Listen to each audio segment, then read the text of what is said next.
estamos iniciando mais um programa Consumidor em Pauta com a realização da TVE. Se você, telespectador e telespectadora, tem alguma dúvida ou questionamento sobre as mais variadas áreas do direito, envie um WhatsApp para 985-946-773 ou então pode enviar para o nosso e-mail consumidorempauta@tve.com.br. Hoje estaremos tratando do direito comercial com a presença do senhor João Custódio. Seja bem-vindo, João. Muito obrigado, Gil. Sempre é um prazer muito grande estar aqui no Consumidor em Pauta, na TVE, na TV Pública dos Gaúchos, trazendo e compartilhando aí conhecimento com essa audiência que sempre é muito qualificada, sempre muito participativa também. Exatamente isso, João. A primeira pergunta é do senhor João Carlos, aqui de Porto Alegre. Ele coloca o seguinte: tenho uma pequena escola de idiomas e gostaria de saber como a reforma tributária irá impactar o meu negócio. Bom, Sr. João Carlos, muito obrigado pela pergunta. A reforma tributária começa já agora em janeiro de 2026 e vai até um processo de transição longo que vai até 2033. Os impostos federais que são relacionados ao consumo, como PIS, COFINS, IPI, vão se chamar CBS. E os impostos estaduais e municipais, que se envolvem o ICMS e o ISS, vão se chamar IBS. Então, vão aglutinar impostos, né? Vão ter grandes mudanças, algumas boas, outras não tão boas. Uma das grandes promessas da reforma tributária é essa simplificação, né? Mas tem áreas que vão sofrer mais que outras, né? No seu caso, que é uma escola de idiomas, uma empresa de serviços, que é um segmento que vai ter mais impacto e vai ter, sim, um aumento de impostos.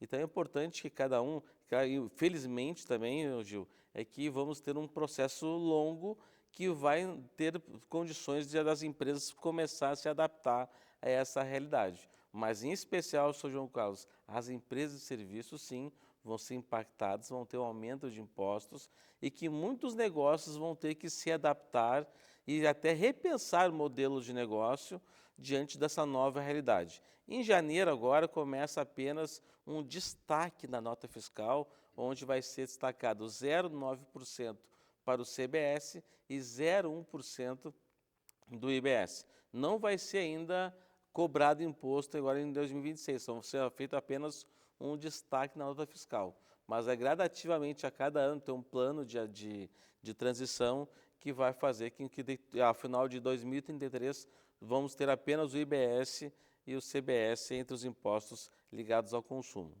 E esse, no caso dos impostos municipais ou de serviços, ele vai ter um aumento percentual em relação ao que é cobrado hoje de maneira significativa, João?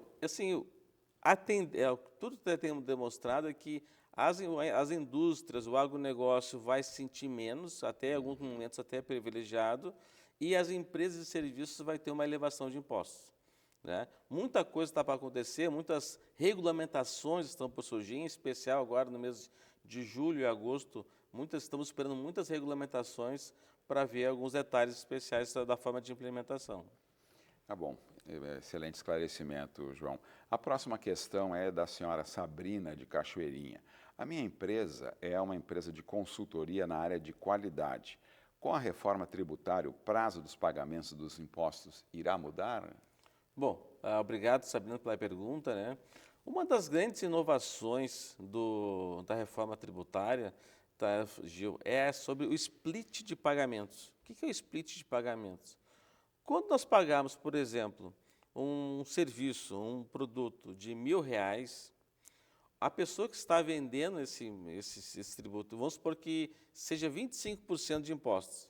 A pessoa que está vendendo, ela vai emitir uma nota de R$1.000, mas o estabelecimento vai receber R$750. R$250 já vai para o governo. Então, o que acontecia antes? Antes, o consumidor pagava o produto ou serviço, né? No dia 1º de julho, por exemplo, e o estabelecimento, a empresa, iria repassar esse tributo para o governo lá pelo dia 20 do mês seguinte, no dia 20 de agosto, por exemplo. Sim. Agora não, agora não. No processo de transição, ao final de todo o processo de transição, o imposto vai ser destacado na hora. Já vai ser feito através dos meios de pagamento, cartão de crédito, Pix, já vai passar a parte do governo no momento. Então, isso vai impactar muito no fluxo de caixa das empresas. Imagina a empresa, ela recolhia aquele dinheiro, trabalhava com ele e apenas até, às vezes, até 50 dias depois, ela repassava para o governo. Agora, esse repasse vai ser instantâneo, né? Então, isso vai impactar muito, as empresas vão ter que se preparar muito no seu fluxo de caixa, nesse processo de transição, a cada ano se preparando, porque isso vai impactar bastante. E naqueles casos onde o consumidor, por exemplo, ele vai pagar, tá? Mas ele não vai usar nem cartão de crédito, nem outro modelo de pagamento, nem Pix, vai pagar em espécie. Aí sim a empresa vai ter que ali na frente fazer o repasse para o... Gil, essa mesma pergunta também, mas a gente nesse momento a gente está esperando algumas regulamentações. Tá. O que sabe que quando for meio eletrônico, que é hoje boa parte dos pagamentos são de forma eletrônica, né? Será feito de forma automática pelo sistema. Agora, quando é em dinheiro, não ficou bem claro ainda como vai ser feito esse processo ainda. Então, a gente está aguardando essas regulamentações. Até a gente está perguntando, estava pensando, debatendo esses dias, né? Pô, vai aumentar o número de pagamentos em dinheiro, talvez, né? Claro. Mas acho que vai ter alguma alternativa que eles vão dar. O próprio estabelecimento vai ter que fazer algo manual e passar para o governo na hora, talvez. Esse é um... Tá certo, ainda está aguardando definições. Exatamente. A próxima pergunta é do senhor Marcos de Porto Alegre, João. Ele coloca o seguinte: o governo falou que o aumento proposto do imposto do IOF irá atingir apenas os mais ricos. É verdade isso? Bom, sou o Marcos, obrigado pela pergunta, né? Na verdade, o governo federal está propondo um aumento de IOF, não foi derrotado na Câmara dos Deputados, em torno de 80 a 20, mais ou menos, e agora vai tendo uma discussão no STF, está sendo debatido ainda, renegociado, talvez, essa questão, porque o governo está precisando equilibrar as contas do governo. Primeiramente, eu sou contra o aumento de impostos, mas independente do governo, A, B ou C, acho que a gente já paga bastante imposto, e o governo ele fala que incidiria principalmente nas questões de compras do exterior, né? Compra com cartão de crédito no exterior, compra de moeda estrangeira, aumentaria o IOF, mas não é só isso. Vai aumentar, por exemplo, as empresas que precisam tomar dinheiro no mercado, o IOF vai aumentar também. Então, o efeito cascata que vai ter sobre toda a economia sempre é muito grande, e tem tributos que vão passar. O tributo, por exemplo, em alguns modelos, em algumas formas de aplicação, ela passa de 0,38% para 3,5%. Isso é um aumento de, pessoal, que a gente, em percentual, parece pouco, 0,38% para 13,5%, mas isso dá mais de 800% de aumento. Então, é um percentual muito grande, né? Isso tem outros que para outros momentos é 100%, 200%. Então, é um aumento de imposto bem relevante, e eu acho que a população brasileira já paga muito imposto, recebe muito pouco e não tem mais espaço para aumentar o imposto. Espero que o governo consiga, com a sua gestão, reduzir despesas para que consiga atingir seus objetivos, conseguir um superávit fiscal que todo mundo espera bastante, porque isso está impactando muito na inflação que hoje no momento, né? A próxima pergunta, na verdade, ela é mais uma colocação em termos até de planejamento do nosso telespectador. Ele coloca o seguinte: estou pensando em ampliar a minha autopeças com a abertura da nova filial. Já tenho dinheiro para as instalações e estoque. O que mais eu devo me preocupar? Então, primeiramente, parabéns, né? Porque se o empreendedor, o empresário está pensando em expandir, porque o negócio está indo bem, claro, né? E já conseguiu recurso para poder fazer as novas instalações, comprar estoque, né? E isso já demonstra um certo planejamento nesse processo de ampliação. Mas um dos pontos que eu destaco que quando um empreendedor, um empresário está pensando numa expansão, ele sempre deixa de último lado para pensar nisso, às vezes, é na questão do fluxo de caixa. Porque você tem autopeças, provavelmente deve vender peças com cartão de crédito parcelado, ou boleto, ou modalidades de parcelado. Se tu vai numa loja com uma peça, tu compra em 3 vezes, 5 vezes, 6 vezes, conforme o valor, o volume que tu vai comprar, o lojista te oferece um parcelamento maior. Só que isso tem um impacto muito grande no fluxo de caixa, porque se ele tem um prazo para pagamento de 15, 30 dias para o fornecedor, e ele vai vender em até 6 vezes. Então, isso às vezes ele tem que ter, às vezes, 1, 2 vezes o faturamento dele para bancar esse fluxo de caixa, essa diferença entre o prazo que ele tem para pagar o fornecedor e o prazo que ele tem para receber do seu cliente.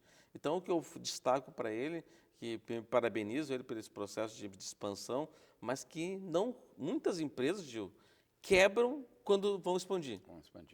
Vão expandir, não tem esse planejamento, não tem essa questão do fluxo de caixa, e às vezes daí acontece, falta dinheiro, tem que precisar de dinheiro de última hora, e quando a gente precisa de dinheiro de última hora, de urgência, geralmente é um dinheiro mais caro. É verdade. Não, isso que tu estás colocando, e até pela tua longa experiência nessa área, traz à tona sempre aquela realidade. Não basta ter o espírito empreendedor, tem que também ter todo um cuidado técnico de planejamento, principalmente nessa área financeira, né? Ou seja, a pessoa tem lá uma ideia maravilhosa, só que esquece que a ideia por si só não se sustenta, né? O que é importante é ela ter as pessoas próximas a ela para auxiliar nesse processo e para dividir, assim como mandar perguntas para nós, que sempre é importante, mas também procurar o contador, um consultor financeiro, né, para poder apoiar com questões legais, também procurar um advogado, para acompanhar e auxiliar nesse processo de crescimento, que é bem importante. Excelente. Vamos para um breve intervalo e já voltamos com o Consumidor em Pauta, hoje tratando do direito comercial com o contador João Custódio. Nos aguarde.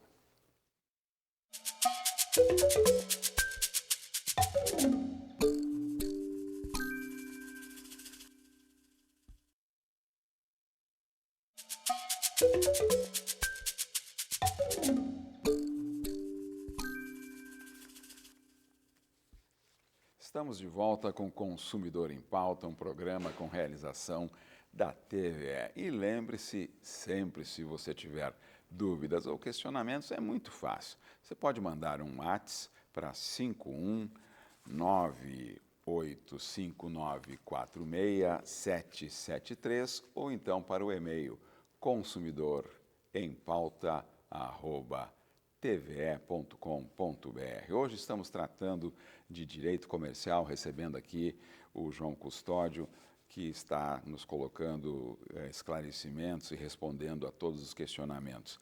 É muito comum na área do direito, inclusive na área do direito comercial, a gente ter expressões que o consumidor, a grande massa de consumidores é leigo e não sabe o que significa. É o que a Érica de Caxias nos coloca aqui, pede o teu esclarecimento, João. Poderia falar sobre a lei de Parkinson em finanças? Bom, obrigado pela pergunta. Realmente algo bem interessante sobre a lei de Parkinson, que ela é relacionada primeiramente muito à questão da gestão do tempo. Ela fala o seguinte: se você tem 2 horas para executar um trabalho, Gil, você vai levar 2 horas para terminar aquele trabalho. Então, ela fala que o tempo a gente se expande, né? Que a gente acaba levando todo aquele tempo disponível. Quando a gente pega essa lei e faz um paralelo com a área de finanças, ela tem relação ao seguinte: quanto mais renda a gente tem, mais gasto a gente tem. Acompanha, né? E o nosso grande desafio é que a gente consiga aumentar a renda, mas que a gente não consiga que as despesas ordinárias nossas do dia a dia não aumentem na mesma proporção.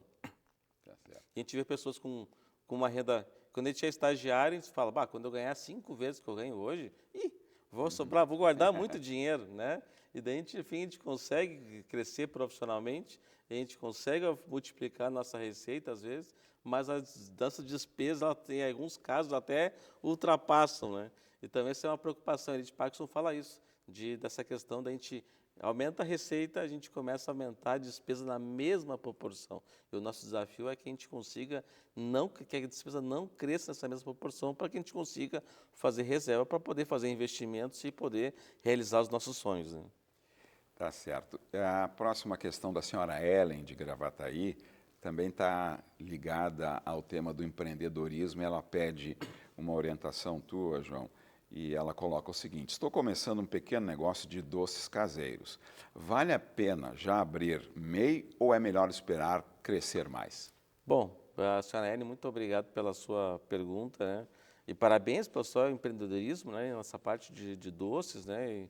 E vejo pessoas que crescendo bastante a sua renda familiar com a venda de doces e hoje em dia tem muitas pessoas faz festa infantil, muitas comemorações e após a pandemia, então eu acho que a gente começou a dar mais valor a essas questões, né, da convivência familiar e com amigos.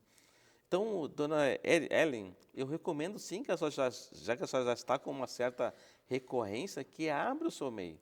A abertura do MEI é gratuita, só pode abrir pelo site, pode busca a orientação de um contador também para lhe auxiliar também de forma gratuita, né? Essa consegue essa abertura e essa tem vantagens. A senhora já pode emitir nota fiscal, se algum cliente seu pedir uma nota fiscal, a senhora já consegue emitir uma nota fiscal. A senhora consegue abrir uma conta bancária, né, no banco, já consegue ter acesso a crédito. A senhora, com essa conta bancária, pode solicitar uma maquininha para vender também com cartão de crédito, né? A senhora já tem uma contribuiçãozinha, uma parte do valor mensal que a senhora paga, já fica para o INSS também.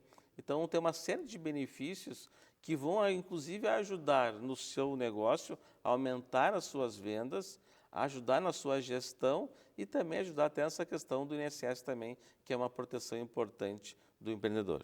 E nesse enquadramento pelo MEI, qual é em termos percentuais, a questão tributária? É 5% de todo, é tributo nacional, tributo municipal? Só para quem, como eu sou leigo, explicar. Não, você paga uma taxa mensal fixa, não é um percentual das vendas. Ah, ok. É uma taxa fixa que fica em torno, não vou te precisar agora em centavos, fica em torno de R$ 80 por mês, é um valor relativamente em conta, é fixo, né? Então, isso já tem uma série de benefícios acoplados. Então, realmente, o benefício é bem interessante. E tem um limite de faturamento anual? Tem um limite anual de R$ 81 mil. Então, para quem está começando, né, é uma boa forma de iniciar. Mas estou faturando pouco. Até R$ 81 mil, para quem está começando no início, é bastante, mas daqui a pouco espera que seja pequeno e a pessoa tem que migrar para outra modalidade. Tá certo. A Camila de Esteio, ela pergunta, João, minha empresa é do Simples Nacional. Ainda assim, posso ter problemas com o fisco? Olá, Camila, muito obrigado pela pergunta. Bom, ser optante do Simples realmente é uma coisa boa porque tem uma série de benefícios, né? Mas ela tem uma série de obrigações acessórias, tem que emitir nota fiscal, tem que recolher os impostos, tem que fazer declarações mensais e anuais para o governo. Então, se você esquecer de pagar uma guia do pagamento do imposto, deixar de emitir notas fiscais, deixar daqui a pouco de emitir alguma obrigação acessória, você pode ter implicações e multas em relação ao seu negócio. Então, é importante e fundamental que tenha a contratar um contador para auxiliar nesse processo, porque realmente, quando é MEI, não precisa nem de contador. É bem simples, a pessoa, ela mesma pode gerar guia mensal fixa do site lá do governo federal. Mas quando você tem o Simples, já tem uma série de obrigações acessórias e é fundamental ter um profissional para lhe ajudar. Estamos recebendo aqui o João Custódio, contador, especializado também em temas ligados ao direito comercial e está contribuindo com esclarecimentos de dúvidas e questionamentos dos nossos telespectadores que enviaram para o WhatsApp 51985-946-773 ou então pelo e-mail consumidorempauta@tve.com.br. Ainda na pauta do MEI, a Bruna pergunta, João, posso ter MEI e trabalhar com carteira assinada ao mesmo tempo? Até Bota com outro telespectador comentou sobre que ela trabalha com doces, né? Você, às vezes você está trabalhando CLT e começa um novo negócio aos poucos nas suas horas vagas. Então é perfeitamente possível você trabalhar CLT e começar a empreender nas suas áreas vagas e não ter nenhum tipo de problema, né? Então, até num processo de transição de carreira, até você vai ter que, em algum momento, trabalhar em 2 lugares ao mesmo tempo. O único problema no MEI é caso você seja desligada do CLT, você pode ter problemas para receber o seguro-desemprego. Então, isso poderá trazer um problema com o seguro-desemprego, na liberação do seguro-desemprego, se você tiver um outro negócio ativo naquela oportunidade. Às vezes a pessoa tem lá o MEI, mas não movimenta há muitos meses. Daí você tem que argumentar lá junto ao órgão para liberar o seu seguro-desemprego, você provando que aquele mês estava totalmente sem movimento por muitos meses. Perfeito. O Leandro de Gravataí pergunta: toda empresa precisa ter conta PJ ou posso usar a minha conta pessoal? Leandro, sim, pode, entre aspas, né? O certo mesmo, Leandro, é você ter uma conta pessoa jurídica e não misturar a sua movimentação pessoal com a movimentação da empresa. Porque eu vejo muitos empreendedores, empresários, tendo problemas na sua gestão. As empresas estão indo bem, a empresa está dando resultado, mas por essa falta de clareza de ver o que é números da empresa e os números da pessoa física, acabam atrapalhando e às vezes bons negócios fecham por essa desorganização.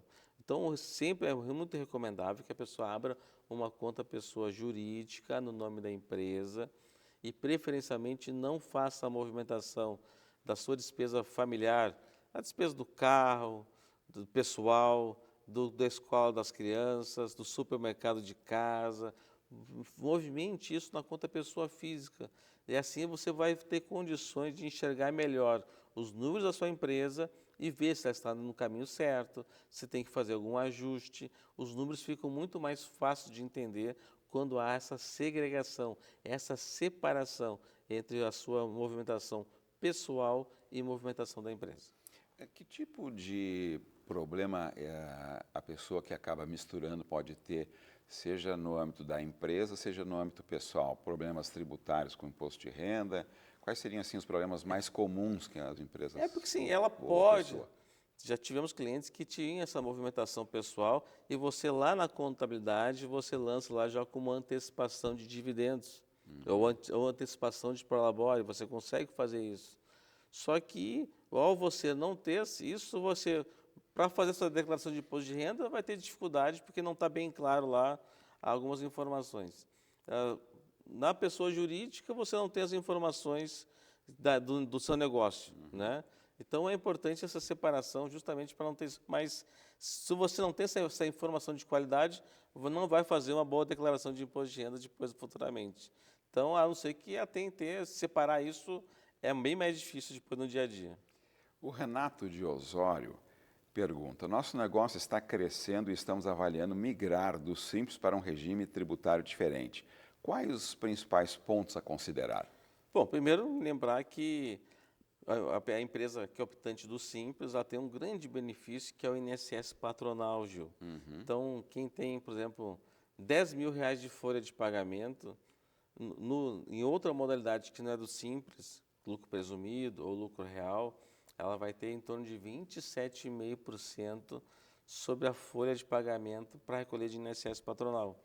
Então, realmente é um benefício bem importante, quando tem uma folha de pagamento, o aumento sobre a folha, eu estou falando aqui em torno de 27,5%.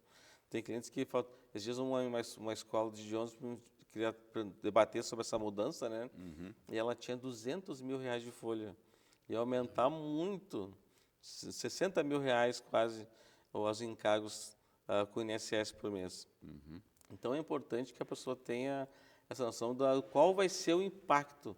Às vezes, migrar do simples para o lucro presumido ou do presumido para o lucro real pode ser uma excelente alternativa até às vezes. Ela está perdendo dinheiro sendo simples, porque no simples ela não faz ela não aproveita créditos, ela tem uma limitação muito grande para aproveitar crédito de CMS, crédito de IPI, se for uma pequena indústria, ela não consegue aproveitar crédito.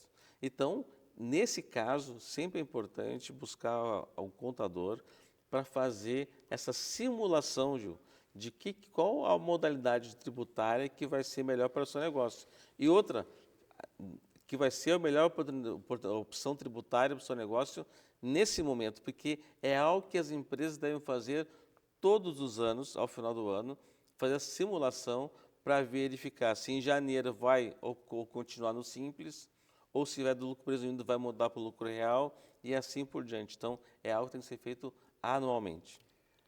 João, muito obrigado pelos seus esclarecimentos, as suas contribuições para os nossos telespectadores. Ficamos por aqui com o Consumidor em Pauta e até o próximo.